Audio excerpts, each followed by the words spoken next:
the way they're supposed to beat them, and they almost beat Cal. The betting on this game for Utah State coming up, it opened Utah State 1, goes all the way to UNLV 3. Wow. I did on the road. I did really quick research on this. I don't think they've been favored in a game before last week because the same thing happened last week. Yeah. I think they had been the dog in 32 straight games. Wow. Which tells you, how tough it was at the end of Sanchez and Arroyo trying to build.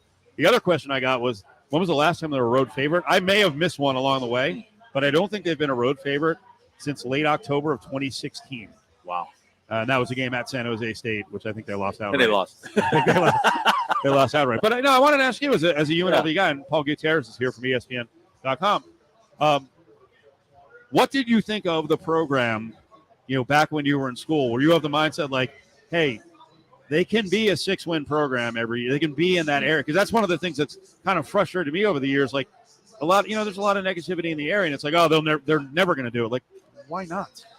That's something I never understood. Now you asked me my own personal impression at the time. I mean, I'm a kid coming from Barstow, 2 hours that way in the middle of the desert. So Vegas was big time to me. UNLV was big time. And, of course, they had the national championship basketball program. Football, to me, I never understood why they couldn't recruit better.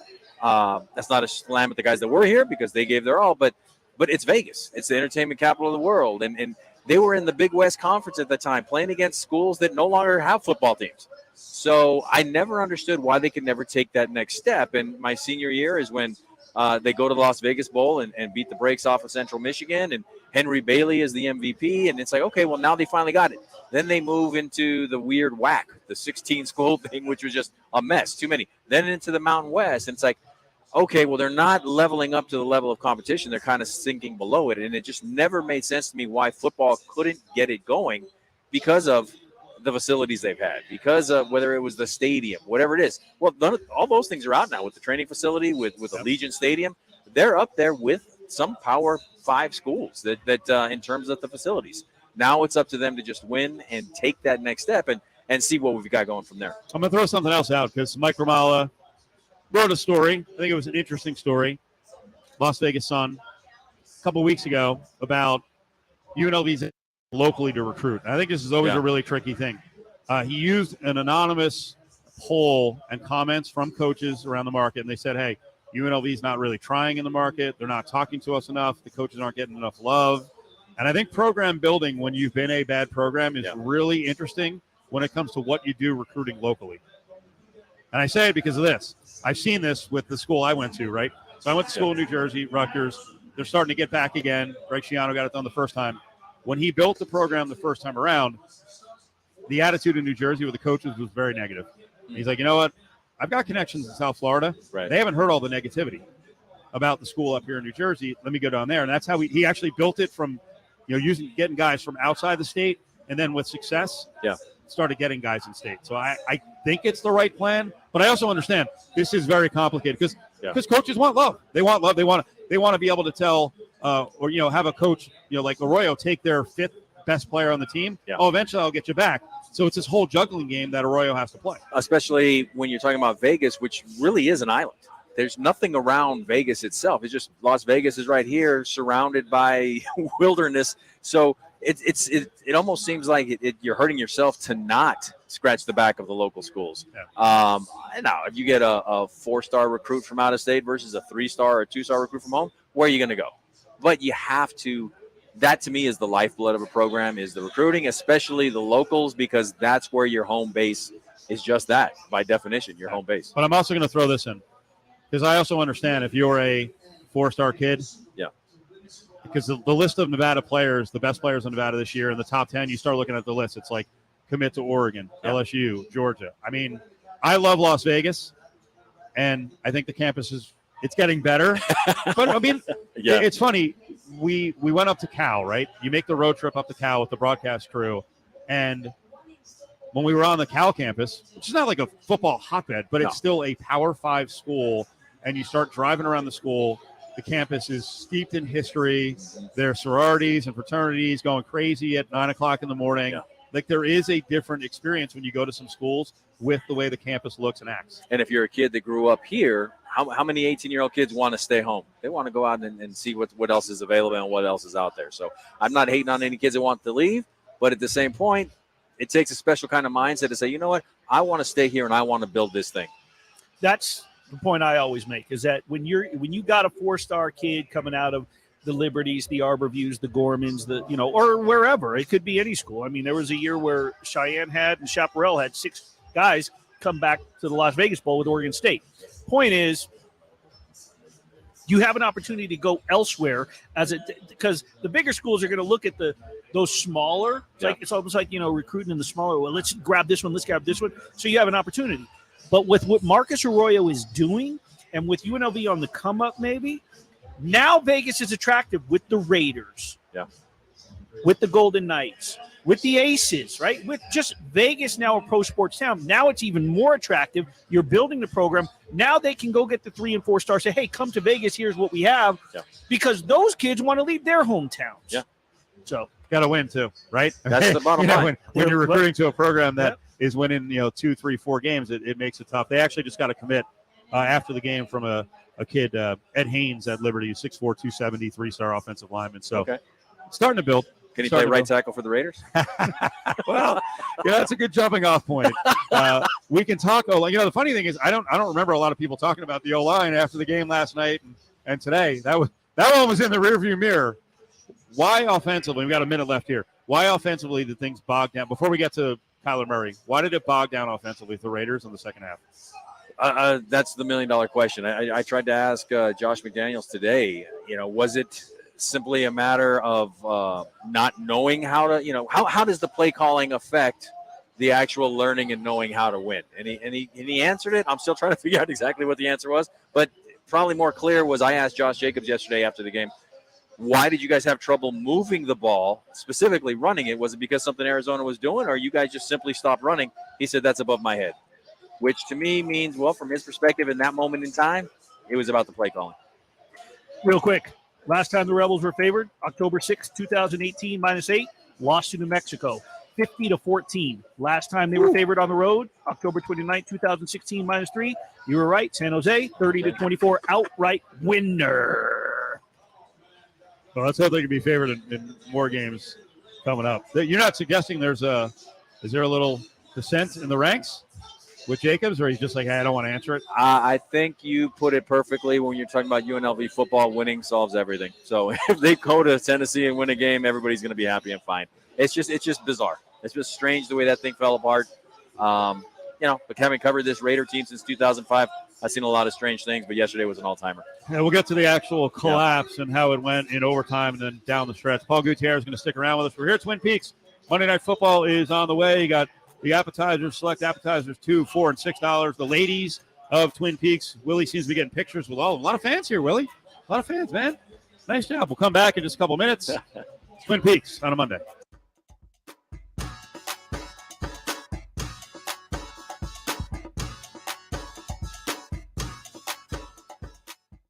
Afternoon drive with a hammer. A woman, Bengals fan, sitting in her seat, vomiting repeatedly. Yeah. The person in front of her is a child in a neck brace. No one is moving, and the vomit is just flowing.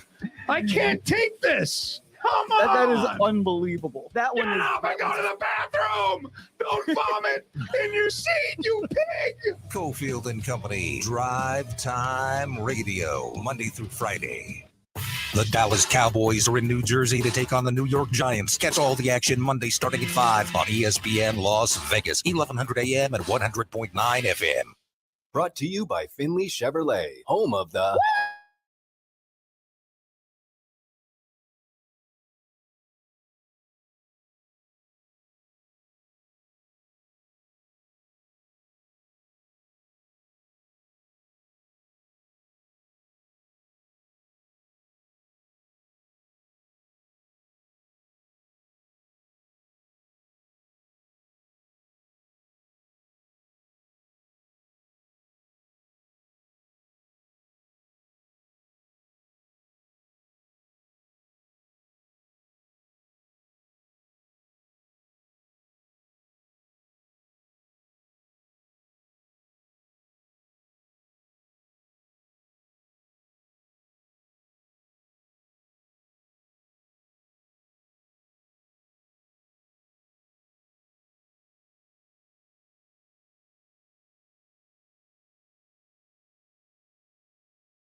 KWWN Las Vegas and KLAV Las Vegas. Live inside Twin Peaks for Monday Night Football, it's Cofield and Company. Brumfield, shotgun, claps his hands, fires on the far side. It's caught by Ricky White to the 5, still on his feet. He's in for a touchdown.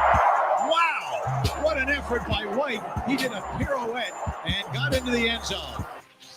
Quick throw. Renfro at the 39. Backs out of it, goes forward. He's hitting the ball, fumbled again. It's Murphy down the far sideline.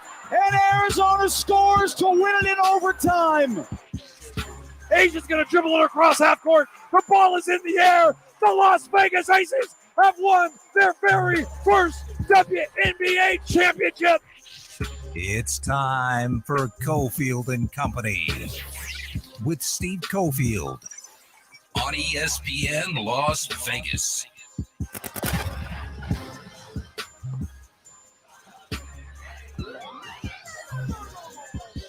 The Battleborn Hour right here on Cofield and Company. Willie Ramirez is here. Raiders insider Paul Gutierrez from ESPN.com. Here is Twin Peaks on Eastern in Henderson. Lots of good stuff to talk about today. Lots of good stuff. Maybe not the Raiders so much. We got the Big Four on the way. You heard a UNLV highlight on the way back. We'll talk a little Nevada football later in the hour. And, of course, the Aces win the WNBA title. Let's do it. Battleborn Injury Lawyers presents the Big Four at 4. Number 4.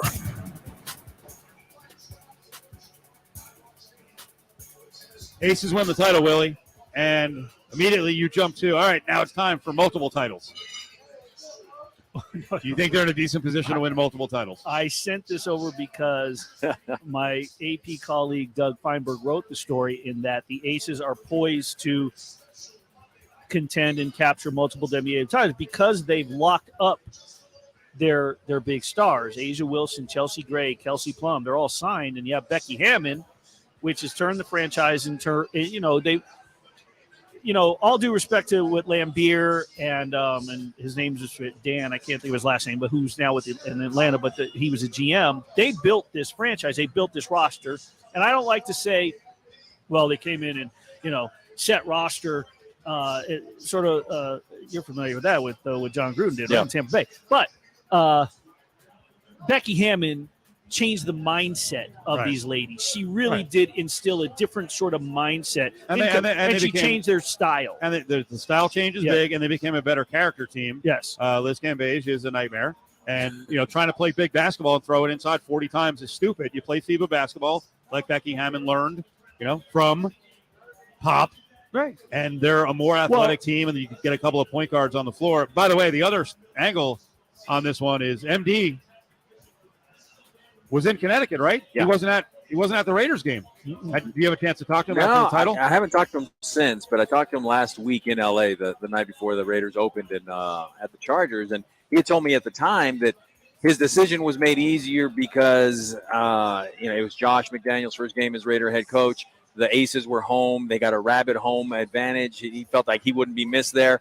But he did tell me if the WNBA Finals go to a Game 4 on Sunday, he'd have to be there because it would be a deciding game. One way or the other, he wanted to be there. So he was there. You see the video. He's jumping up. He's celebrating. And he told me, this is not a hobby for him. He's all in. These are professional athletes. He loves everything that this team does. He loves the game, especially women's basketball, so much more just technical, so much more sound basketball going on. So he was in it to win it. And the thing that I liked about it and that showed from his perspective, he gave the props to Vegas' sporting history. Is he said, look, Vegas has won a basketball title before. You saw that. And he pointed at me. He said, you saw that with Jerry Tarkanian and the Rebels back in the day. Hopefully we can do it a second time. They do it. I'm sure Mark is thrilled with them winning the title, but with what happened with the Raiders yesterday, I'm sure it kind of squashes a little bit, but let them celebrate, let them go to the parade, and then figure everything else out. So this is kind of interesting. You sent out a tweet last week, and the Aces have kind of embraced it by going against what you sent out. You had tweeted out, hey, there's been 7 professional sports championships in the past in Las Vegas. The graphic that was sent out by the Aces says first ever in big bold lettering, major professional sports team to win a championship for Las Vegas.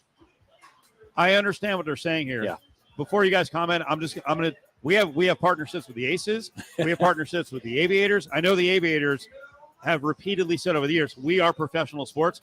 I'm just going to say to the Aces, folks, this is not truly embracing Las Vegas, this first ever, because I think they're addressing what you had tweeted out. Right. The Aviators have been part of this community, and their power brokers have been part of this community and important parts of this community for a long time. I wouldn't poke this bear. Yeah. I don't think it's worth the fight. It's just strange to me, guys. And part of the reason why I tweeted what I tweeted was I had seen a couple of and again, people in the industry that I respect, I know, and I think they're good. They're very young, and they tweeted out, the Aces are one win away from winning in Las Vegas's first pro championship. Like, no, that's not actually true. Now, the Dust Devils of the CISL may be in the dustbin of title that's professional. Those guys were paid. Danny Barber was a star soccer player at UNLV on that team. The Aviators, when they were the Stars, they won the PCL title in 86 and 88. Mark Wade and Freddie Banks won the 1988 Silver Streaks title for, was it the IB? Not the WBL. IBL, the WBL. So, and then you had, the Locos won a couple of UFL titles too. Now, does that pale in comparison to the WNBA? That's where we start walking a fine line, because I'm not trying to diminish what the ladies did. What they did was phenomenal. I would go forward and say, from my perspective, what the Aces did was they won the most high-profile professional sports championship in Las Vegas team sports history. It's just a mouthful, but if you're going to get into it, that's what you got to do, in my opinion. I'm going to tell you what Paul did. Number 3. I'm going to tell you what Paul did, not only for Las Vegas, not only what he did for – I'm just going to tell you what he did for the WNBA. I hope it's good. Okay, because here's the deal.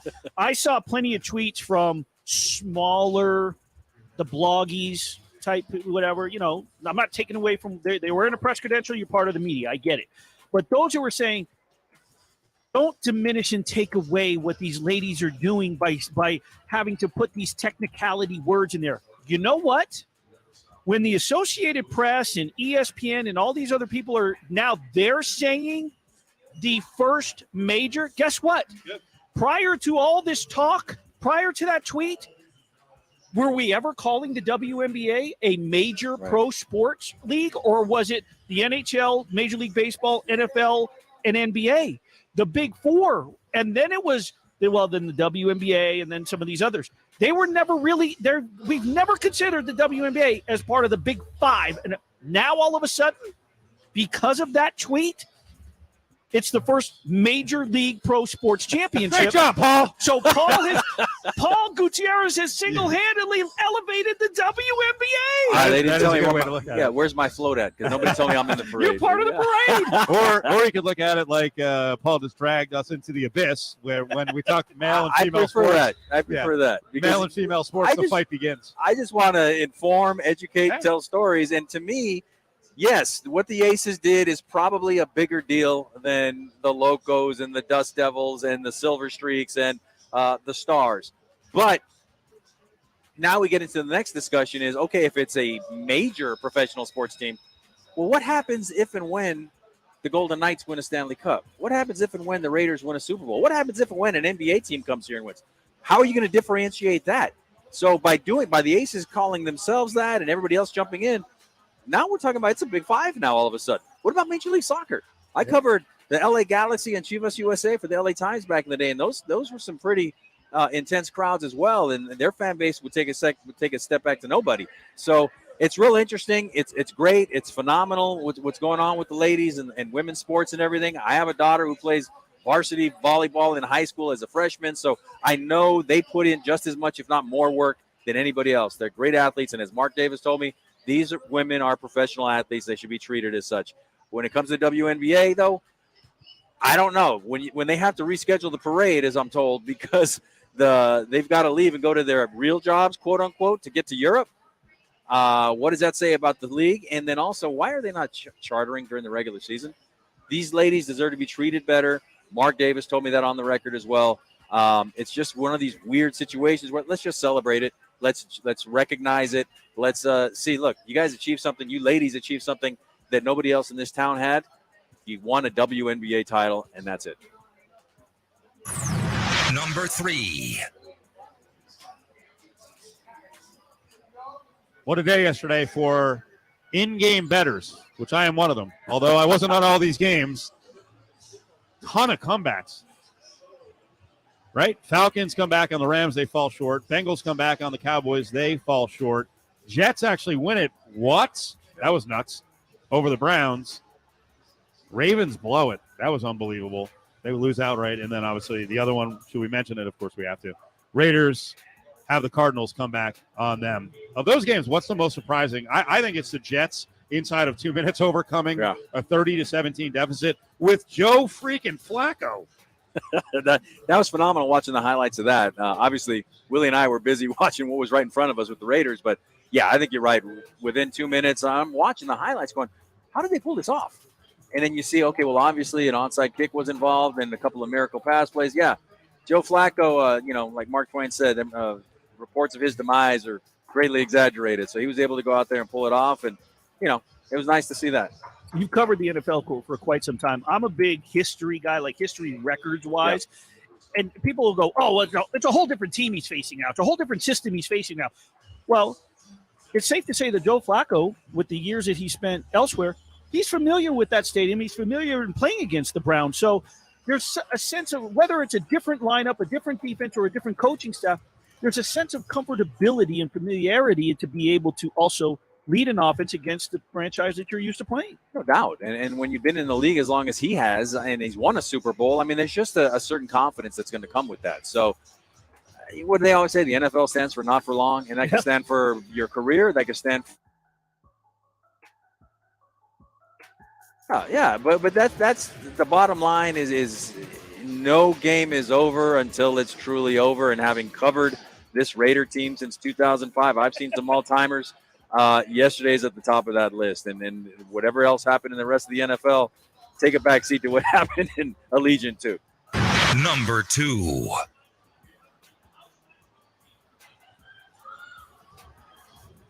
Worst collapse in history? I know by the number, the 20-point collapse is the worst, but worst collapse in Raiders history?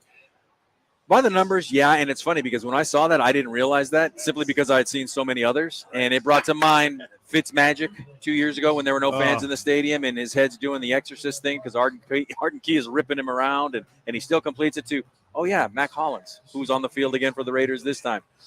There was... I think that was worse. Yeah. That one was worse because of the suddenness of it and the timing. Like this, I know they didn't do anything for 2.5 quarters, but it was gradual. And I was sitting there as a fan at the game, and I'm like, they're still in this because the offense is bogged down, and Kyler Murray is a lunatic on the field. He can do this. Yeah, I think Kyler Murray just scrambled back home to Arizona himself right now in 20 seconds.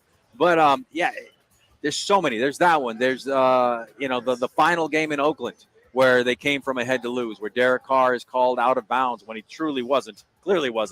That one hurt. And then fans are throwing things on the field at him and at the Raiders. Rolando McClain guarding Megatron deep downfield for some reason because Hugh Jackson thought it was a good idea. Blowing a 21-3 lead at Buffalo earlier that season. And that's just recent history. We're not talking about the Tuck Rule or the Immaculate Deception or Reception, however you want to call it. That was an all-timer, and maybe it won't be if they can right their ship and get things going. But right here, right now, it was one of the best punches to the gut you could ever imagine. Let's get to number 1 on the other side. And on the way back, I want to talk about Kyler Murray and what the Raiders could have done. Was there anything they could have done on defense to slow him down? Did they have the right game plan defensively? Brought to you by Battle-Born Injury Lawyers. If you've been injured, call Justin Watkins at Battle-Born Injury Lawyers, 570-9000. Traffic is brought to you by Chevrolet. It's Chevy truck season. Make it your own. Find new roads, Chevrolet. Accident on northbound Stephanie Street that's showing after the